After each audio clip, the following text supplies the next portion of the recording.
Well, I'm Jim Milligan, I'm chair of the Concord Historical Society, and this is our monthly second Thursday of the month program. And this is almost 2 years now, I think, which, boy, time flies when you're having so much fun. I'm glad you're all here, welcome you all here, and I'm sorry we got rain, and I may turn a few people away. But tonight's program is really very special. But before I was going to introduce Jennifer, I wanted to say that next month, we'll be here again, second Thursday, and next month, it's going to be John Porter. John is associated with the University of New Hampshire, I think the Extension Service, and he is a historian, emeritus, I guess, for so many years that he's been studying, particularly in the area of agriculture. And he'll be giving us a history of agriculture in the greater Concord area. It was great to see John. I saw him just the other day. He was at last month's program. And last month's program took place up at the Red Barn. The Red Barn? Who knows the Red Barn? Ah, you do know the Red Barn. Well, The Red Barn, if you've lived in Concord a number of years, this is a local quick story, and you wanted to go out to Warner or Concord, you take the Warner Road. And how do you get to the Warner Road? You go to Pennacook, and you go over to River Hill. You go over the River Hill and go about a mile past the Gus Lettinen Forest. By the way, Gus Lettinen is another history story we could tell you about. He was our planning director in Concord, the first one in the state of New Hampshire, extremely capable. But when you get to Warner Road, if you go straight, you end up in Deer Meadow Road and Webster. But if you turn left, you get out to Contocook and Warner. And we all knew when we were saying, hey, I'll meet you someplace, we'll go out to the Red Barn, turn left. And well, that great big Red Barn is still out there, and it's a real landmark for a lot of the local folks, especially in that area. So it's been purchased by Cedar Mill Group, which is in Webster. And we had a presentation there last month. We had a chance to go through the barn, and we wondered we really were concerned about what was going to happen to it. Barns, by the way, are very valuable for those who particularly want to go in and take them apart and take them away. And they're committed to not doing that. And that Red Barn is, as we understand it at the moment, will stay right there. It's going to remain a barn. It's not going to be a wedding venue or it might end up being a place where you could have kind of an auditorium program, because that's exactly what we did. And it was very, very nice. But I really digress. Oh, John Porter is an expert in barns. So if you're here next month and you're wondering about barns, you just got your introduction to barns. Having said that, maybe we better get started. Sure. And I'm going to let Jennifer Needham introduce herself to some degree, but I want to just tell you that my experience in growing up in Concord and the Concord Public Library, we have one of the greatest libraries you could ever have. And over the years, they've further developed the Concord Room. And maybe I better stop there and let you really present it. But you're getting a treat tonight. And you all own it. It's available to all of you. Except they're very careful, at least they have been, about somebody just wandering in and going into the Concord Room and getting into some of those very special archives. You got to do it right. So, Jennifer, Thank you, Jim. take it away. Thank you. How many of you have been to the Concord Room before? Oh, so there's a fair amount of people that have. visited, and you're more than welcome during library hours to come and visit the Concord room. Appointments are recommended just so that I can, in advance, pull materials for you, but not required. You can always walk in and access the room without an appointment. So I am, again, Jennifer Needham, and I am the Archivist, Reference, and Outreach Coordinator for the Concord Public Library, and I've been there for just over a year. I started June 2nd of last year. A little about me. How did I discover archives? I had the opportunity to attend Smith College in Western Massachusetts, and they have an amazing women's history collection. And a lot of my classes incorporated use of the archives. Whether it was an English class, a history class, math classes incorporated use of the archives, even athletics classes. So that introduced me to the power and importance and value of archives and archival research, and the ability for archives to ultimately rewrite history. Archives have that ability to challenge what we know and write new stories or add to current conversations. From there, I decided, oh, maybe this is what I want to do with my life. So then I attended the University of Pittsburgh in Pennsylvania, and I earned my master's in library and information science with a focus on archives. And then I was employed at the University of Pittsburgh for almost a decade, 8 to 10 years, working in their special collections, whether it was processing archival collections. But a lot of my work involved outreach, and that included bringing classes into the archives in order to utilize materials for their research. So I've always had a passion for researchers and introducing people to archives, especially students. I then took a little break from archives and wanted to move my family. I'm originally from Maine, and I wanted to be closer to my family. So I got a job at Deerfield Academy in Western Massachusetts, where I was the research librarian. So I would work with students as they were doing their research at Deerfield, and that was introducing them to databases, print materials, but I always made sure to include primary source literacy in my lessons because I had that background. And then I was like, oh, I don't know if the boarding school atmosphere is for me. So then I saw this job pop up in Concord, and I was living in Brattleboro, Vermont, and I would come up to Concord to go to some antique places here and in Northwood. And I was like, oh, I kind of like Concord. So then I applied for the job at the Concord Public Library, and here I am. And so far I love it. I love Concord, and I love the work that I do. But full disclosure, as you can see, I'll go back here, I wear a lot of hats. Archivist, Reference, and Outreach Coordinator. I would say that maybe 10 to 20% of my week is dedicated to the archives portion of my job.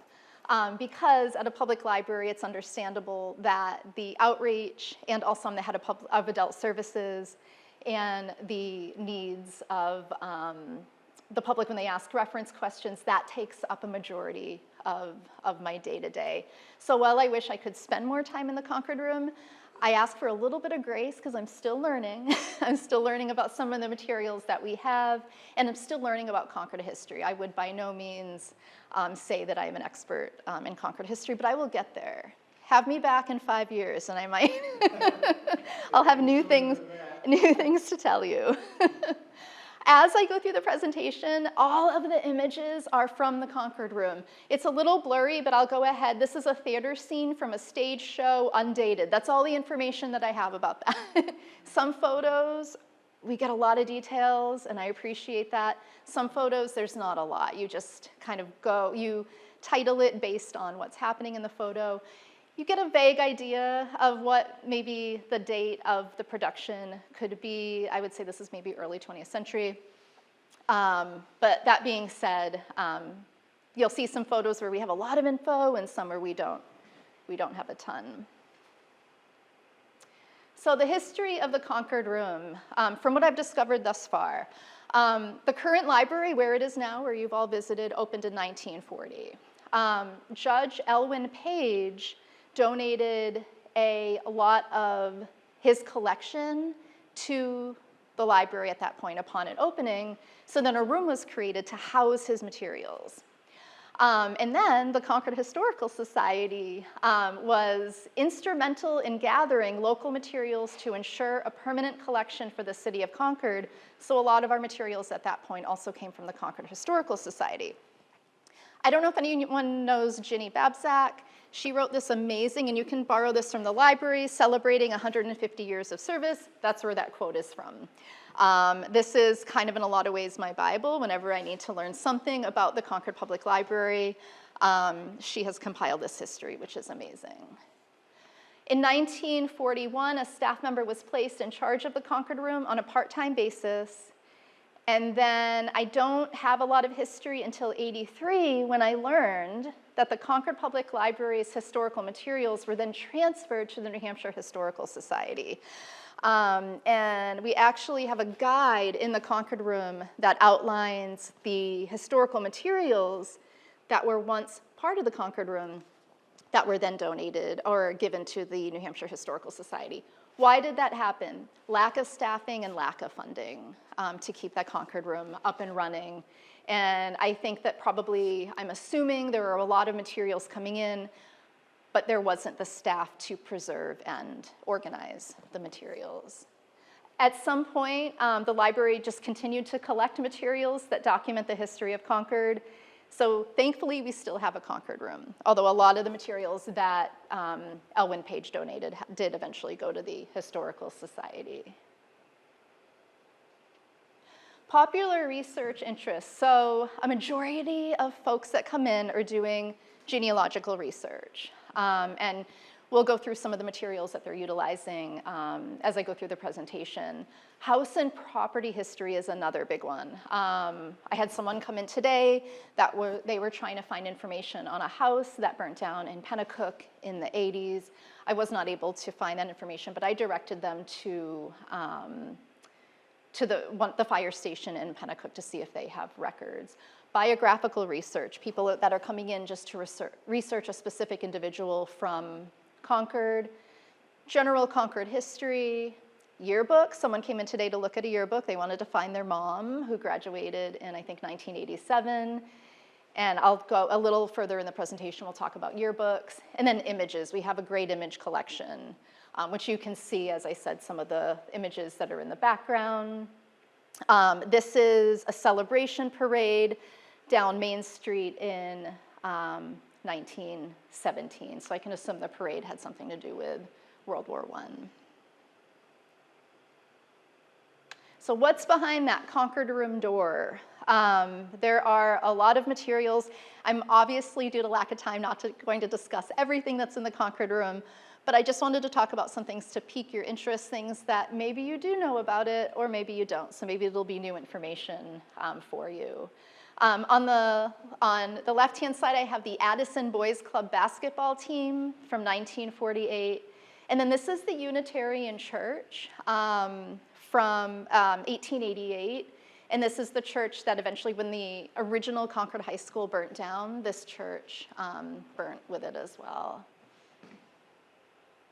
Vertical files. So when you walk into the Concord Room, this is what you see. You see a lot of filing cabinets, and these filing cabinets include approximately 1,300 vertical files organized alphabetically according to topic. These include, and this is just to name a few, records, ephemera, letters, various publications, newspaper clippings, and photographs.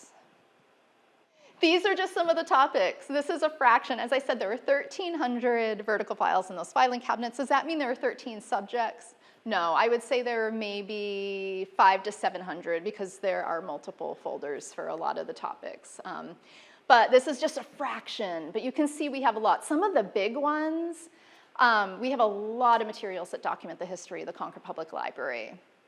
And we have an exhibit, which I'll discuss in a moment, that you should definitely check out. It'll be up until the end of October. We have a lot of folders in those filing cabinets that document the history of Concord High School, especially Concord High School in the 1800s. And those are some of my favorite materials. Concord High School publications, graduation ceremonies, just so much good stuff. a lot of materials, and Jim was just talking about churches. We have a lot of materials that document the different churches in Concord, most of which are still in operation, and a lot of these are different events that took place at the churches, and also masses, like the brochures of masses that took place, whether it was a holiday mass. But it's great because you can see who was involved in the churches. I think it's good for genealogical research. People can see if their family was involved in the church and maybe what church they were involved in. Rumford Press, we have a lot of materials that were published by Rumford Press. Some folks have come into Access. They were doing a geological and weather research related to Concord, and so someone came in from I think it was the National Weather something, I don't remember the name, but they wanted to look at, Concord had some major floods, so they wanted to look at the materials that we had related to floods. People interested in railroads do visit us a lot. We have a few materials that document railroads that existed in Concord. So again, this is just a splattering of those topics that I tried to take from each of the different cabinets, but there's so much more. Then we have these glass cabinets. When you first walk in the Concord room, that's the first thing that you see. In these glass cabinets are some of our rarer materials. There are daguerreotypes from the 1800s, business signage, 19th century books. So these include religious texts, textbooks and readers, military guides, medical texts, and children's chapbooks. It also includes objects. Does anyone know what this is? Is it a light for a stage? It's a light, but what was that? No? No? So this is, you're right, it is a light because you can see a little door opens here where you would light. This was actually one of the lanterns from the original Concord fire engine, and it was made by Abbott Downing. And Old Fort is a fire house in Pennacook. I don't know where this came from. A lot of our materials, I don't know the provenance, the history of the item or the materials. But I actually, full disclosure, didn't know this was in those glass cabinets until yesterday. So I'm always learning something new every day. But this is just an example of one of the objects that we have. Books. A majority of our collection, aside from the vertical files, are books. Anything related to Concord history. This could be general Concord history, but also the history of different neighborhoods throughout Concord. Someone was recently researching the east side of Concord. Family histories and genealogies. To name a few, we have published books on the history of the Abbott family, Ames, Eastman, Kimball, etc. As I said, yearbooks. Concord High School, we have we might be missing 2 Concord High School yearbooks, but we have most of the Concord High School yearbooks that were ever published. They do get a lot of use.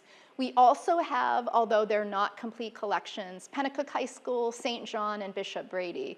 Unfortunately, most of those we're looking at the 60s. There might be 5 to 9 volumes, but nothing later than 68, 70. We have biographies, as well as individual and compilations of New Hampshire notable men and women. Military books, other city and town histories throughout New Hampshire, state history, anything that is published in Concord, or if it is written by a Concord author, we also collect. And then, of course, I'll talk about this a little later, city publications. So that could be annual reports, municipal registers, and various department reports from the city of Concord. You can find those in the Concord room, as well as city directories. We also have the architectural surveys that were done in the late 80s by the New Hampshire Division of Historical Resources. These generate a lot of interest because, as I said, we have a lot of people that come in and they want to research the history of their home. So this is usually the first place I will look. I know it's a little blurry, but it'll provide the data on the home, when it was built, how much acreage, who built it, who was the architect, and then it even gives, this is a house on Auburn Street. I can see a little better on my end for the address.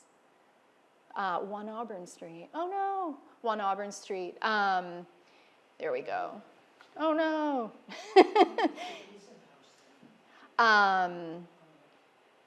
So the thing is I think a lot of people come in and I try my best. There's a lot of disappointment because their house won't be. It's mostly houses that were in the vicinity of downtown Concord. We also have Pennacook as well. So people that kind of live on the outskirts of downtown, we don't have the architectural survey. It wasn't performed. At that point, I will either look at a map, which I'll talk about a little later, but most often I'm sending people to the tax assessor in order to find out the history of their home. And I did reach out to them and they said people are welcome to walk in or send an email. And they do provide that information to Concord residents. So they will provide previous house ownership, if they have any other information regarding the date it was built, who the architect was. That information is available, even if it's not necessarily available from the surveys that are in the Concord room. Maps. We have, this is an 18th century map. I'm only showing you 3 maps because they're probably used the most, but we have a lot of maps in the Concord room. Why these are useful and used often, similar research, house research. People want to see who lived in their house over time. So you can see that, like say you lived on Cross Street or Thompson, you can, if the house was around during this period, the late 18th century, it has the individual's name that resided there. Once you have their name, you can do a little more research using the city directories in order to find out more about that individual. I wish all of our maps had the residences on it, but we're not so lucky. This is another one from the 18th century. Again, I'm sorry it's blurry for you, but similar. Like here's Green Street, and you can see what businesses existed and also who resided there.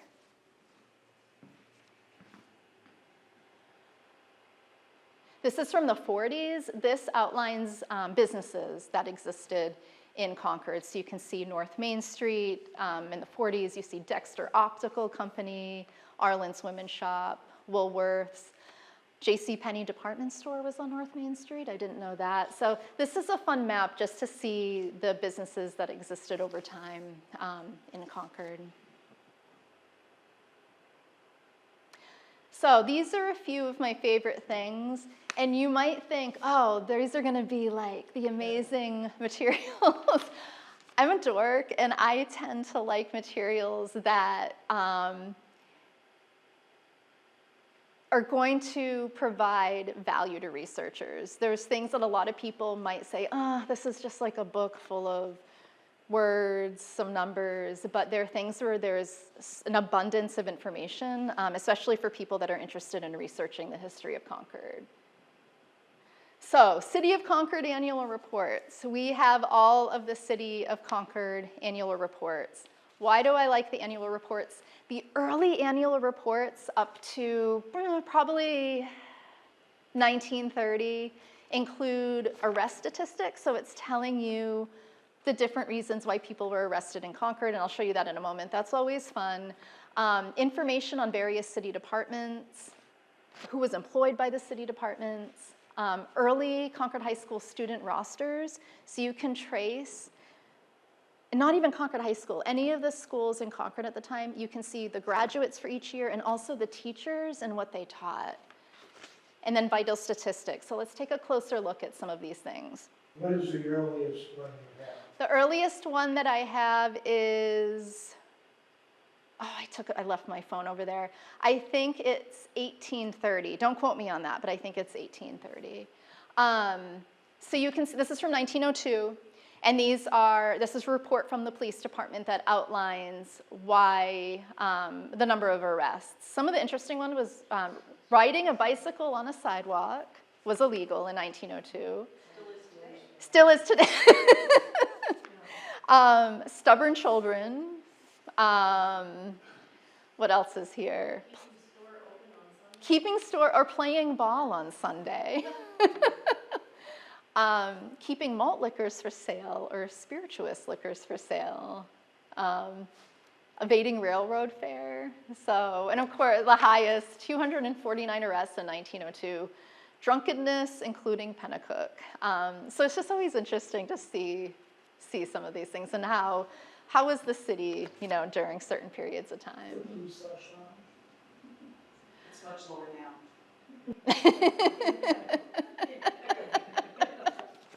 now. Graduates, like as I mentioned, these are the individuals that graduated from Concord High School in 1902. You can see there was a small class, right? It makes sense, and as the population increased over time. And that's why I think these reports over time stopped providing this type of data, because it was too much, right, to include in the city reports. And also the city reports over time, once we get into the 70s, they're not as thick, they're a lot thinner, and they provide more of like brief overviews of the different city departments. Not as much detail. Public Library, 1902. Head librarian made $1,000 per year, which is wild. The assistant made $450 a year at the library. That assistant, and we had the assistants Clara Brown, Helen Clark, but of course Grace Blanchard, the original librarian, $1,000 per month. This is some of my favorite aspects of these city reports, and we get this up to 38, 39, and then we no longer have the vital statistics at that point. If anyone is looking for vital statistics, I believe they need to go to the state in order to get this information, or the city. But it tells us up to that point, up to the late 30s, all the marriages that were registered in Concord. And you can see it gives you the place where they got married, the name and surname of the groom and bride, the residence at the time of marriage, the occupation of the groom and the bride. So here we have Robert E. Gordon, he was an electrician, and Zella Crowther was a housekeeper. It tells you where they were born, the names of their parents, and even their parents' occupation. You can see that Robert's father was a florist and his mom was a housewife. And then it also tells you the person who married them. So this is so valuable for genealogical research. And I think a lot of people don't realize that this type of information is included in those early city directories. Births, and the births are organized just like the marriages by month, and you can trace the name of the child, male or female, living or stillborn. It did record if the child was stillborn. Name of father, maiden name of mother, and then their residence. And again, the occupation, and also the birthplace. So you can see Robert Joseph. His mom was Giacomo Fumagalli, and he was a stone cutter from Italy that obviously made his way to Concord. And then there's also the death statistics. So this outlines the individuals that passed away in Concord in March and their occupations, where they were born. The earlier ones, even before 1902, will tell you how they died. Here it doesn't record the manner of death. Another one of my favorites is the city directories, which we have from the late 1800s up to city directories. Eventually came phone books, which we unfortunately don't really even see phone books anymore. So you see the city directories will then turn into like the 9X, right? Or the Bell phone books that we're all used to. Why I like these is because it has advertisements. So depending on the year, you can trace the businesses that existed in Concord, find out a little more information about the ownership of the business and where it was located. Residents, so it lists everyone that resided in Concord and it provides their address. I love the ones from the 30s. This is from, I think, this is from 1912, but once we get into the 30s, there's actually a reverse directory. So a lot of people will come in and they want to use these to see who lived in their home, but unless they know, which kind of defeats the purpose, the name of the individual that lived in their home, we're not going to be able to find it. I mean, they could potentially, if they spent some time, find their address in order to trace who lived in their home.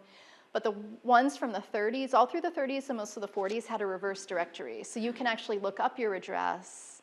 So if you live on 71 Auburn Street, it'll have Auburn Street, all of the addresses, and then it'll tell you who resided there for that year, which is very helpful. I was going to make another point, but it's gone. So I also like these because the backs of the texts or of the volume will outline all of the different businesses organized according to what that business was and the name and address of those businesses. So again, it's a great way to see over time how Concord changed, what businesses existed here, and where they were located. Library history is another one of my favorite collections that we have. We have some amazing photographs, ephemera, old library cards, publications, records. We have some early volumes from the 1800s when Grace Blanchard was the librarian, and even after, where it records all of the books that the library acquired for that year. And it also includes books that were checked out. So I find that it's stuff interesting, like what were people reading? What was the library ordering? There is the ability to trace that through some of the records that the library kept during that time. A number of library publications, whether it was, now we just do a digital newsletter, but at one point there was a print newsletter, and then library reports as well. Business records, and when I say business records, I mean invoices, correspondence, photographs. This is one of my favorite materials that we have because I just am so interested in, Concord's always had a bustling Main Street. There's so many businesses that have existed on Main Street and beyond and that have changed over time. And I just really appreciate that about Concord. You can see this is an invoice from a watchmaker and jeweler dated 1885. I know that looks like a 6, but on my end it's 1885. But you can see also what things cost, right? So we have, on December 21, they purchased bracelets for $9, a bangle and a ring for 15 cents, thimbles, thimbles for $1.55. So it allows that ability to see also inflation, right? How have prices changed over time? What were people purchasing then? And what were these businesses selling or creating and selling? We have some amazing pictures of businesses, especially businesses that existed in Concord in the early 20th century. So this is Blanchard and Company, which was a wholesale and retail provider. I just think this is such a great picture. It was so hard to choose which picture to include because there's some great pictures of Concord businesses in the collection. Early children's publications, because I know this is, it says Concord, New Hampshire, Rufus Merrill. So because these were published in Concord, right, that's why we have them. These are, it's interesting full circle, how things come full circle, because at the University of Pittsburgh, we had a huge children's book collection that traced the history of children's publishing throughout time, and we had an abundance of these. And I didn't realize we had these until a couple months ago, and then I was like, oh, they're following me. But I love these early publications because it shows us what children, what they were reading during the time, what was being produced, how were they learning. It's definitely a way to trace children's literacy over time as well. These were very inexpensive publications, and they were ultimately throwaway. right? If you came in and looked at one, the paper's very thin, the covers are very thin. You can see how this has been stitched. They did not come stitched. Someone stitched it in order to preserve it. I don't know if that was at one point someone from the Concord room or the person that donated the materials. These are ultimately supposed to be throwaway. You purchase them, consume them. The pictures are black and white. It allows the child the ability to color or water paint, and then they were meant to be thrown away. So it's very lucky that a lot of these have been well preserved and are available to researchers. Outreach. We do a lot of different forms of outreach as far as promoting the materials in the Concord room. And here's a picture of Grace Blanchard when she was younger. Satchels and slates. So we do displays. I try to trade out the displays every 3 to 4 months. The first display that I did was documenting Concord High School between 1880 and 1910, because as you remember, or as I mentioned earlier, we have a lot of materials that document the history of the high school from the late 19th and early 20th century. So this was a fun display to put together. And then that came down in the spring. And then a walk down Library Lane went up, and these are materials that document the history of the Concord Library. If you've never seen the display cases at the library, they're located when you walk in the front doors. If you were to walk towards the restrooms, there's a display case there. There's a display case as you're walking up the stairs to go up to the children's department. It's embedded in the wall. And then there's also a display case on the way to the Concord room on top of the reference shelving. So you can still catch this, I think, till October. Once this comes down, I think I'm going to do something focused on Concord businesses in the early 20th century. Throwback Thursday posts, we do these every Thursday. And these are pictures from the Concord room that we share online in order to generate interest in the materials. And just sometimes we'll do fun posts. Like this one we did this summer because the opening of the pools. This one generated a lot of interest. This is a steamboat called the Belle of the Lake from the early 1900s.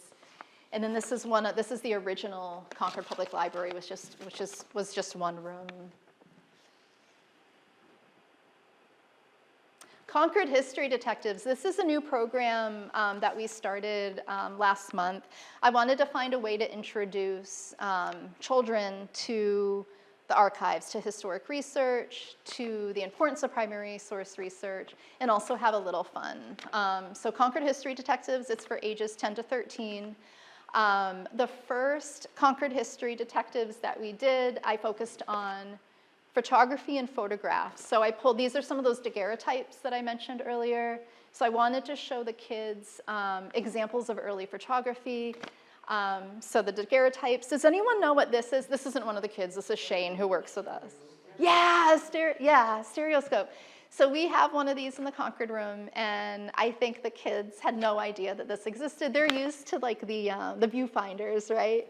So for them to see this early version, it was kind of cool to see. And for those who aren't familiar with these are, you have a picture side by side, but when you view it through the viewfinder, it's 3D, similar to those viewfinder or the Viewmasters from the 80s. Mid-19th century, they were really popular. It was a way, in my research, it was a way for people to experience places that they couldn't otherwise travel. So there are a lot of photos. Most of our photos are of Concord, but a lot of them that you'll see in antique stores, it's European cities, faraway places. It was a way for people to experience another place that they might not otherwise be able to visit. And then what I had them do is I pulled photographs from the Concord room that were undated. I might have an idea of when it's from, but they might not. So we talked a little bit about what are some of the things that you can use in the photo in order to perhaps date the photo. So you can see this is actually from the city department's photo collection, and it is a collection of toys, and I'm assuming they are about to give out for Christmas, maybe to children in need. Up here we have the summer reading program from, I believe, the 40s, and this is some of the books that the children were reading. And then we have an early example of the police motorcycles. So we kind of talked through what are some of the things that you can utilize in the photographs in order to date it.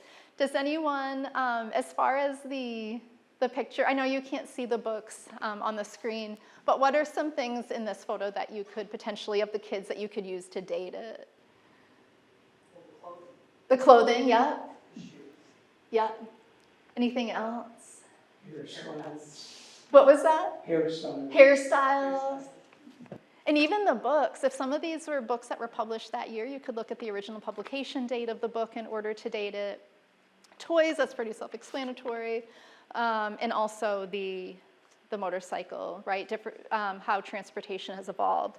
So then we talked about what are some tools that you can use in order to date the photos. So I pulled some books. We have a lot of books in the children's section that focus on different decades. We have a lot of books in the history section on the first floor that have historic pictures. These are not from the collection. I collect old catalogs. And so I brought in some catalogs from that time period, clothes. They could look through the catalog in order to identify, look at hairstyles. Oh, does this match some of the clothes and the hairstyles that are documented in the photo? There's probably an app you can scan it. Yeah, I bet, and that's too easy. Upcoming programs that I want to make you aware of. Family History Month is in October, I believe. Yes, October. Maybe September, but I think October. But we are having someone come from locally. I think she's up from, lives in the Portsmouth region.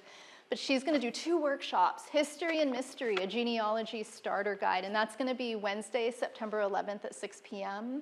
in the library auditorium. So this is a great opportunity for people that want to get started in genealogical research.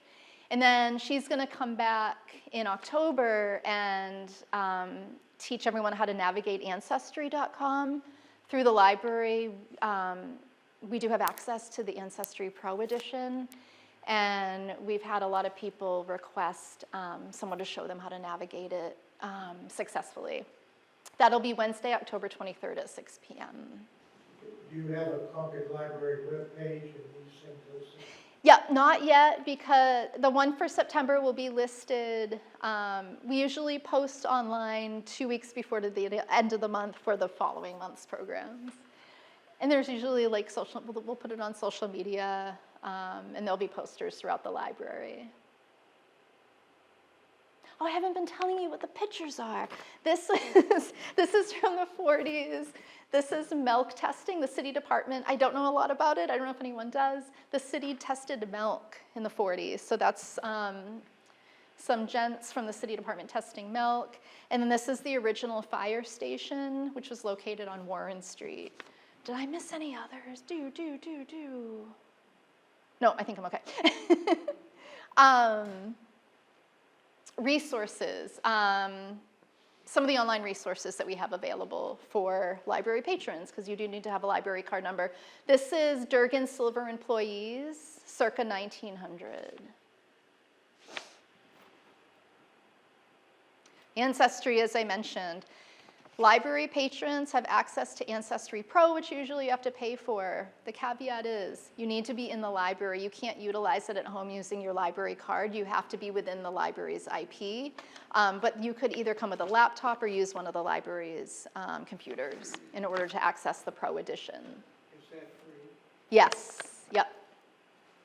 Heritage Hub is another free resource. This you can access outside of the library. You just need to utilize your library card number. And this provides obituary, death notices, and some news articles, depending on the individual that you're looking for. Family Search is actually a free resource for everybody, but we do promote it at the library. It's just similar to Ancestry.com. It's just another way to locate materials. But again, you can, FamilySearch.org, you can use this at home tonight if you wanted to. Free resource. Digital Sanborn maps, we also provide access to this. You can utilize this at home using your library card number.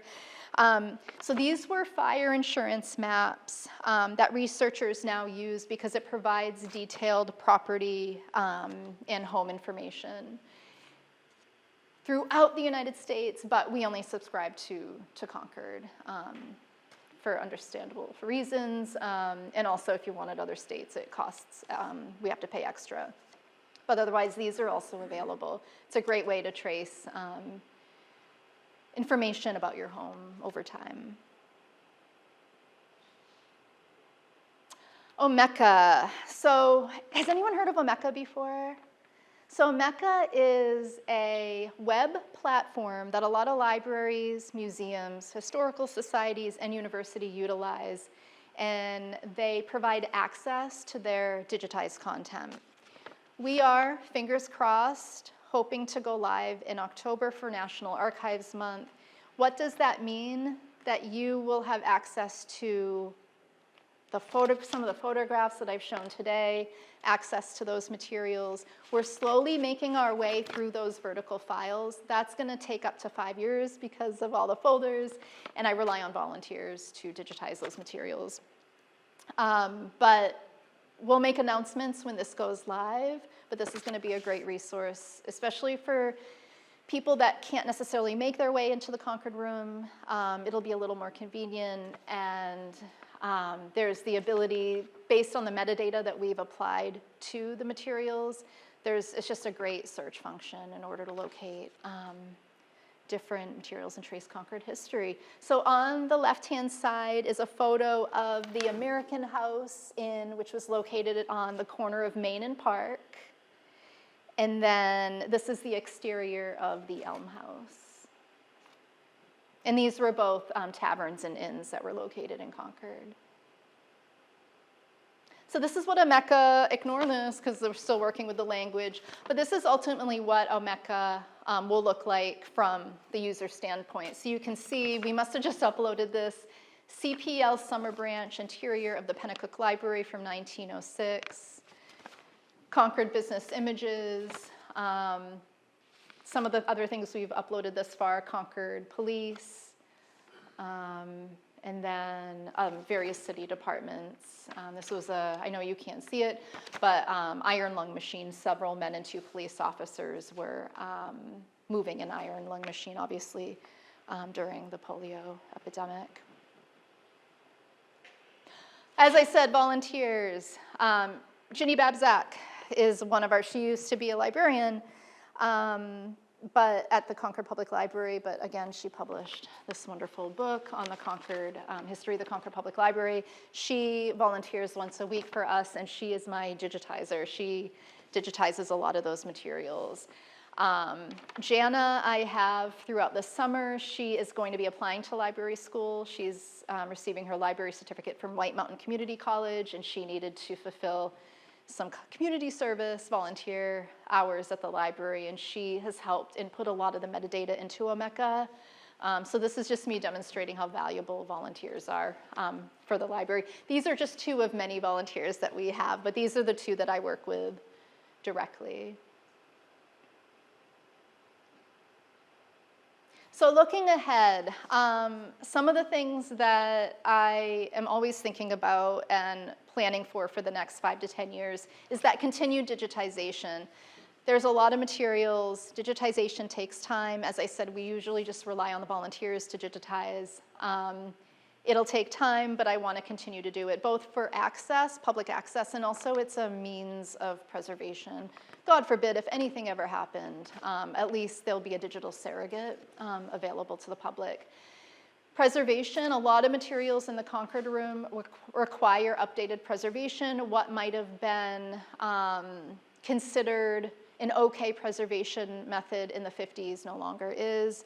So I'm right now working on and looking at materials that need to be better preserved, whether they're glass plate negatives, the daguerreotypes, and what does this entail? Refoldering, reboxing, and rehousing a lot of the materials in acid-free folders. I eventually dream, I would love all those I don't love that everything's in wooden filing cabinets. I eventually want to get those into archival quality folders and boxes. It's down the line. All this takes time, right? And then identification, and by identification, I mean a lot of things. I mean identifying gaps in the collection. I don't want our collection to remain static. I want to make sure that it's ever growing and evolving based on the needs of researchers. We have a lot of researchers that come in or that are interested in agricultural history. We have a huge gap. I haven't been able to locate a lot on the agricultural history of Concord, but it's of huge interest. I've had maybe 4 researchers since I've started that is interested in agricultural history. So identifying gaps in the collection based on what we already have and continuing to build upon what we have and growing conversations. I like to imagine all the materials in the vertical files are ultimately like having little conversations at night with one another. What other things could be added to those histories, those conversations? Also identifying what new documentation is currently being produced in Concord that we should be collecting. We focus so much on the past, we oftentimes forget that things are being produced still on a daily basis in Concord. So I think that that's something that I want to dedicate some attention to is continuing to collect things that are being produced by local businesses and people in Concord. Identifying stakeholders in the community, collaborations that could take place with other historical institutions. We're lucky here, we have a lot of places that have Concord history, whether it's the State Archives, the Historical Society, the Concord Historical Society. There's so many stakeholders in Concord that have Concord history, and knowing what each of them have, because people come into the Concord room to do research, and I'm trying to also grow my knowledge of what does the Historical Society have, right? Where should I be sending people? If we don't have it, who does have it? And that's it. I thank you. There's a few things. You can always email me directly if you have any questions about materials, if you want to come in and use the Concord room.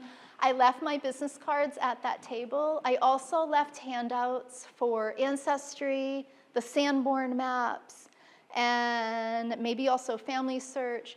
And there's also a key to the Concord room. That's just to browse before you go. I couldn't produce enough of those because it's multi-page, but that just gives you an idea of what is available in the Concord room. And I can always send that to you as well in digital format as an attachment. Any questions at all? Yes? My family is back in Concord for pretty close to a couple of years. Yeah. There's even a street named after them, South Bend. However, I moved out of town long before you were born. Yeah. And I still don't live in town, even though I've maintained all kinds of contacts. Yeah.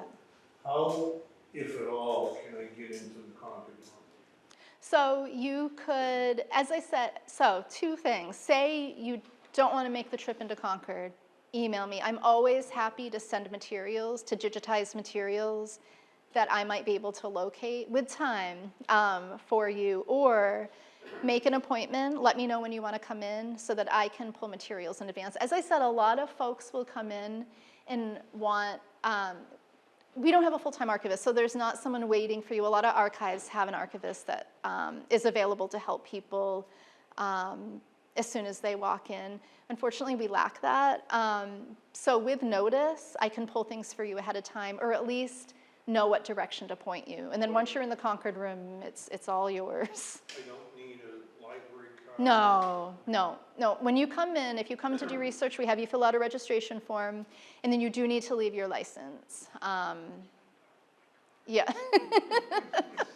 But no, anyone, you don't have to have a card. Anyone can come in. You don't have to be a Concord resident. Yeah. I know some people have been turned away because they didn't have a library card. From well, that's wrong. You may want to check that one out. Yeah. No, you do not have to have a Concord library card. There's got to be some Yeah. more questions. Any other questions? And of course, if you think of any, email me. Grab my card and email me. You've been very informative.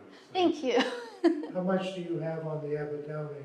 We have maybe, in those vertical files, we have maybe about 10 folders, and a lot of that is like advertisements. Like, I hate to use the word ephemeral because ephemeral suggests that it was like temporary and throwaway, but I don't view it as that. That's just the language that we use. But maybe about 10 folders in the Concord room. I suspect if you look into the book, Yeah. where you turn stuff over to the New Hampshire Historical Society, I think a great deal of the Abbott Downing material at the library Yeah. was given to the New Hampshire. I think that you're correct because that's one of the first things I saw actually. So it's the beginning of the alphabet. So yeah, you're not You need to wrong. meet these two folks. They're from the Abbott Downing Society. Oh, okay. Better known as the Concord Coach Society, but we'll figure that out eventually. And they're patrons, right? Do you come Oh, to the yes. library? Do we have a library? Yeah. You're so familiar to me. You're not supposed to ask that question. Oh, okay. So four, I have four. It's 4-year-old. Oh, really? Any other questions? Oh, you might be missing out on an opportunity. I do have a gift that I will get to you, Okay. but you also get to have one of our Concord hysterical. Oh, that's great. So anyone else is welcome to one also. That's Because great. if it isn't hysterical, it must be historical. Right, exactly. It's one Thank or the you. other or both, all the time. I Thank think you. what I like most about tonight's presentation is the welcoming attitude that she has about the materials. It's gotta be, you gotta be careful over there because they have a wealth of information, as you saw. But the attitude of, well, yes, that's the Thank best. you. attitude. Thank you. Leave it at that. Great. Well, thank you all for coming. We'll see you second Thursday next month. John Porter will be here, and he's a wealth of information. I just happened to mention Barnes and agriculture. Yeah. And then you need to be I'll be here, yeah. because he's the guy.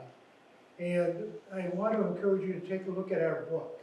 You know, we have our cross current of change, and agriculture is one of the Yeah. topics. And in fact, he wrote it.